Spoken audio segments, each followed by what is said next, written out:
And just to pick up on something you said earlier, which I think is worth just talking about, and that is just the kind of ruthless efficiency of Labour's operation. And, credit where credit's due. I think Morgan McSweeney and Pat McFadden have run like a brilliant operation.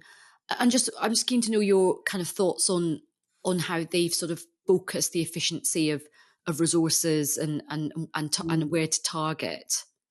I mean, they have attempted to become a party that all different types of voters can vote for. And so they're not trying to particularly focus on one type of voter in one type of seat, but just to get enough voters in every seat that you can win everywhere. So you had in 2017, you did have a very enthusiastic group of people supporting Labour. More people voted Labour in 2017 than this time, but it was very concentrated amongst a certain type of demographic in a certain type of place, and so you got a very, very inefficient vote. It absolutely piled up votes in London and London, but you didn't win places. That Labour won last night. They didn't win places like Rother Valley, let alone places like Bury St Edmunds and Northumberland, which they've never won in their history before. So it was all about kind of making sure you had enough voters in every type of seat to be able to take advantage of the fact the Tory vote was going to drop considerably. The downside of that approach, there's two downsides. I mean, it was worked brilliantly this time, no doubt about it. It was a brilliant campaign.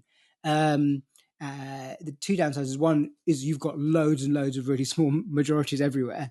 Yeah. Like you've got a lot of MPs who are going to be thinking, I'm going to lose next time if we're not really careful. And it also means you had to run a campaign that didn't upset anybody, which meant, as we've discussed during the course of the campaign, it had to be pretty safe and uninspiring in many ways. So that can't continue in government. And I kind of think the dynamic over the next year, sort of moving on a bit to kind of what's going to happen next, the dynamic is going to be this sort of tension between all of these MPs who are thinking, I've got a small majority, I don't want to upset people, we can't do anything that's too unpopular, and Morgan McSweeney sitting in number 10 thinking, I want to win the next election. And others going, yeah, but we're not going to be able to win the election unless we do some unpopular things and achieve something that's going to change the country. And that feels like it's going to be such a driving tension of the next government. I mean, do you feel that's right? Do you think one side of that is going to win out or be more successful? It's I mean, in a way, that's the kind of, I feel that's the sort of dilemma, the question we pose at the heart of so many of the debates and the discussions we've had throughout the kind of evolution of the power test. I mean, I think it is going to be a concern going forward. I mean, my thinking is to have got where we are tonight with this huge majority and this complete kind of clear win and a big mandate.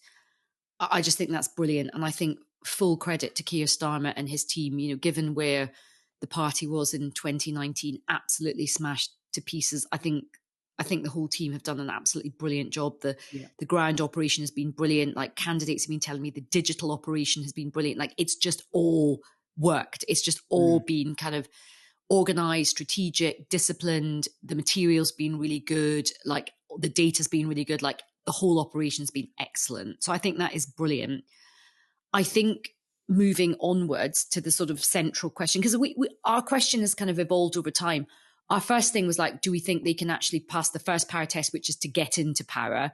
Well, they've absolutely smashed that in the last 24 hours. The next question we've tested and explored is, can they change the country for the better in difficult, limited circumstances? And I think that is going to now be such a focus for them.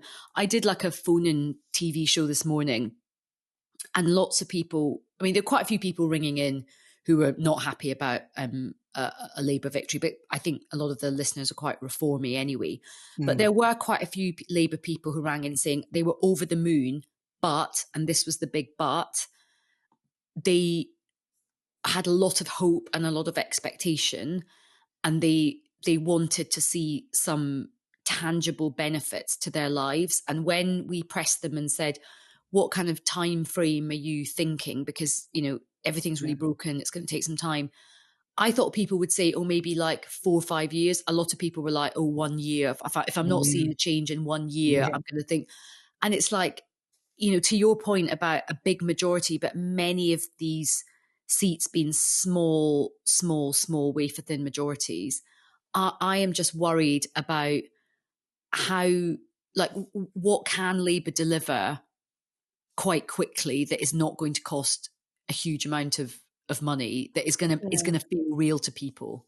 I kind of feel that there might be, I think you might get an initial boost, an initial honeymoon, because I think it's going to feel very different. Even while we're recording this, I've seen where Streeting put out a statement saying he's already agreed to meet with the BMA next week and try and resolve the junior doctor strike. Like, there's so much stuff, there's so much low hanging fruit that this government, the last government, have sort of ignored for ideological or party-based reasons, that I think there's like a bunch of stuff you can do quite quickly. And we had Matthew Taylor on the program talking about the NHS a couple of episodes ago, where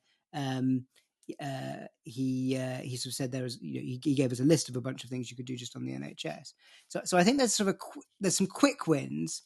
I think the problem's almost in the middle, because there's quick wins and then there's stuff that takes a long time, but there's not it's the sort of 2-3 year hump in the middle that you've got to get over, where you've done your quick wins and the stuff that's going to take a long time hasn't hit yet, where people are going to start thinking there hasn't been enough change. So I think you'll get a bump, but then I think the reality will hit, from autumn, from early next year, and that's when things are going to get really tough. Because it's always quite exciting. I've been through this process. When you go into government for the first time after being in opposition, it's really exciting. You get to do all this stuff. Press sort of want to get access and are favourable to you for a while, and you think, this is easy. What's all the fuss about? And then everything starts going wrong, and you think, oh, I see. It's actually really bloody difficult. So it's having the resilience, I guess, to cope with that, with the difficult times. And Starmer said that. It's just whether the party will really hold together during those periods when the poll ratings do drop and the press gets negative, and you've got sort of 412 people worrying about their futures. Yeah. And Labour have had a tendency to be quite factional in the past. So, I mean, that's another thing. Or just before we leave the kind of, like the early vibes. I mean, look, very exciting seeing lots of these new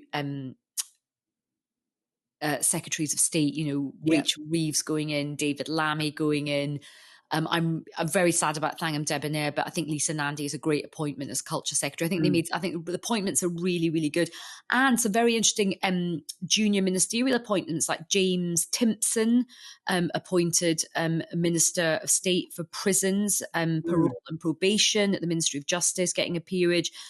Sir Patrick Vallance at the Department for Science, Innovation and Technology. So there's some quite interesting kind of signals that are already being sent out, kind of early doors about doing government in a different way and getting in some actual experts. So I think all of that mood music is really good. I think what's going to be really interesting about the size of the PLP is just the management of that. Like, I think the whip's office is going to have a really full-time job just dealing with so many aspects of first of all, you've got a really new PLP with lots of new MPs that are going to need some, like, on a practical level, they're going to need officers, they're going to need pastoral care. Secondly, many of them are really super ambitious and they're all going to want a job in government, and that's just not going to be possible, particularly because Starmer doesn't want to move people around. He wants people to have a bit of, security and stability in these jobs. There's going to be a big political management job about what do you do with these people? What if you can't give them a ministerial job, what can you give them to do to usefully occupy their time and make them feel like they're doing something important? And then I think for the first year or so, everybody will be pretty compliant because everyone's very scared of Morgan McSweeney and other people, and they're very grateful for their seats. But, I think once we get to that midpoint way, and of course the Scottish elections in 2026, if there isn't some tangible delivery that they can speak to on the doorstep, then I think people are going to start not being rebellious, but getting nervous. Yeah, and I think spending is going to be the big trigger, particularly on welfare, but spending across the board. Like you've got 412 people, most of whom have worked in the public sector, worked for charities, spent their career to this point arguing against austerity, arguing against the effects of austerity, campaigning for more money for international development or schools or whatever. They don't want to be the baddies. They're not going to enjoy being the people saying, no, you can't have this. And we've talked about this before, where unless Rachel Reeves changes her mind on tax or fiscal rules, it's going to be a very, very difficult spending review over the next. Presumably the main spending review will be next year. You can imagine an independent or the Greens putting down an amendment saying we should get rid of the 2-child limit. How many of them are going to want to vote against doing that? It's stuff like that where I think you're going to get a lot of unease quite quickly, even though I think a lot of people will be intending to be compliant early on, and that's where it's going to be hard to hold the party together unless you've got something that people really feel that they're getting out of it, and some big wins that they're getting. But these are challenges all governments face. I mean, the Tories faced them and they failed them, so it's sort of unique to this government. But